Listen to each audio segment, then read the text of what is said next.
southeastern Columbia County in northwestern Oregon, northwestern Multnomah County in northwestern Oregon, central Clark County in southwestern Washington, central Cowlitz County in southwestern Washington, until 1:30 p.m.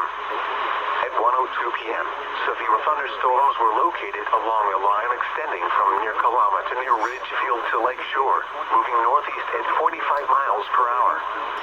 Hazard, 60 miles per hour wind gusts. Source, radar indicated. Impact, expects damage to roofs, siding, and trees.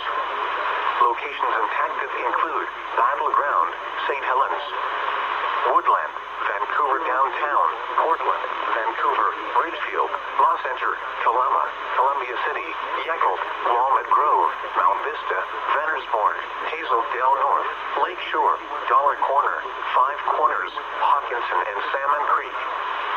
For your protection, move to an interior room on the lowest floor of a building. Torrential rainfall is also occurring with these storms and may lead to local flooding. Slow down and do not drive your vehicle through flooded roadways. 84 degrees. Relative humidity 2%. Skies partly sunny. Wind south. The temperature was